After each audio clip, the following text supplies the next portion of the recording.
Hey guys, welcome back to NIKKE. In today's video, we are checking out Helm's skills and talking about whether you should pull or pass on this banner. Now, it's going to have a lot to do. I'll give you my summary at the end, but first, I want to go through her skills, and also, we'll go through quickly her animations, because we do have this, so let's take a look. Honestly, I think she's got one of the best ultimate animations in the game. Now, that ammunition that she clips on, I think that clip goes on either side of the scope, and the scope goes through it. Strange design, but I'm pretty sure that's the way it works. It's the only thing that makes sense to me. But here we go.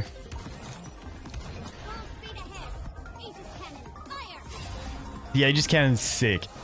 And it just like nukes with the 4 cannons on an enemy. It's a pretty cool design. I think she's got a wicked design nonetheless. But let's get into the skills. This is the important thing that... Well, the important thing for some people, what we're looking at. So, obviously, she's going to be an attacker. So, we've got the high base attack. She's a burst 3, which, you know, often attackers are competing for that burst 3 spot. She's got a sniper rifle, and her code is water. Now, the TLDR of what I think she's going to be good in. Honestly, I think she's going to be a really strong unit all round. When we look at team building, you're normally having at least 2 burst 3 units, then a burst 1 and burst 2 with a 20-second cooldown. This is just general. I know there's different variations, but that's like a general thing. And then you've got like a 5th slot, which is normally a flex unit that you can choose whatever you want. I feel like in general campaign and stuff, she's going to be a great flex unit in that last spot. Because a few things. One is going to be that she has good buffs, so she's going to be a really good buffing unit. But then once you get to, say, the boss of a campaign stage, you can put your next burst on manual and use her burst skill because it's really high single target damage. So I think she's going to be a really good flex unit in that 5th slot. But when you go to boss fights, I think she's going to be good one of your main DPS, your main burst 3 units. So let's go through her kit and talk about it. So basically this frontline command passive activates when the last bullet hits the target, affects all allies. Critical rate of normal attacks up by 14.64% for 5 seconds. Now keep in mind this is at max skill. So the key things in this, the key takeaways are it's a last bullet, meaning she pairs well with something like Privity, who reduces ammo capacity, it speeds up reload time. So Privity, really good synergy with this one. It affects all allies, which is great, and it's critical rate of normal attacks. Now, I think a lot of people think that critical rate of normal attacks means it's massively gimped because it doesn't apply to, you know, like your burst skills. I don't think it's that much of an issue, in my opinion. A lot of the damage that you do, like when you go into full burst, you're just going to do a lot of auto attack damage once that one burst skill hits. So I honestly think getting critical rate of normal attacks up by like 14.64 is better than just a flat like 9 or 10% all round. That's just my thoughts. I haven't got like detailed testing to show it, but honestly, critical rate of normal attacks is still pretty solid considering a lot of damage that a lot of your characters get is from their normal attacks. And when you go through a full burst phase, like not all your units are using a burst skill. So a lot of the damage is from normal attacks anyway. So that is the first one. I think is a great buff, and like I said, it uses on last bullet fight that like last bullet hits the target. So sniper rifle, normally sniper rifles don't have a hell of a lot of ammo, so you're going to be able to get this out pretty quickly and keep decent uptime of this crit rate buff, which is really solid because crit rate is something you really want to optimize, especially if you have crit damage buffs and stuff like that. Moving on from that, we have this Fire Away Skill 2 passive. Affects all allies. Damage to interrupt part up 3.08% permanently. Now this may not seem like a hell of a lot, but it's pretty solid. Just those interrupt parts, especially on boss fights, you know, maybe you're reloading and then you're trying to get the last little bit of damage in. Every bit helps. It's not going to completely change the game entirely, but you know, it's a nice little buff to have. But the big thing is in the next one, activates when entering full burst, affects all allies, attack damage up 11.85% for 10 seconds. Now, my understanding on this is it's not an attack buff.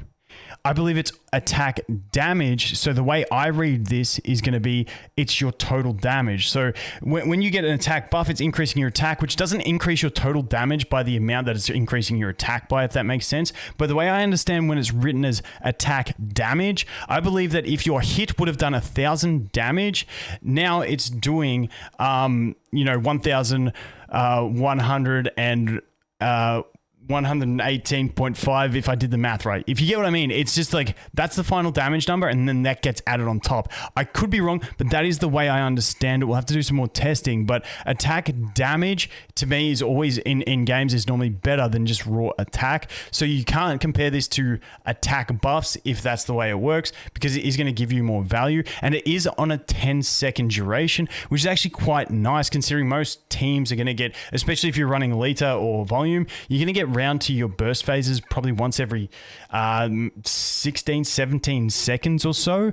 So, you know, that's pretty decent uptime of this buff as well. So 2 buffs that I think will have incredibly valuable uptime to apply.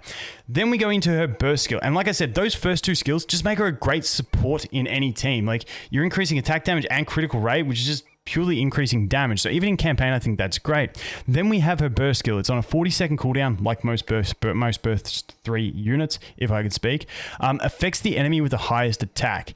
Deals 37.5% attack as damage, and then affects all allies. Recovers 54.54% of attack damage for 10 seconds. The way I understand these recovery effects that are worded like this is it basically gives a lifesteal effect to your allies. So if you have a lot of strong damage dealers, that's going to heal more.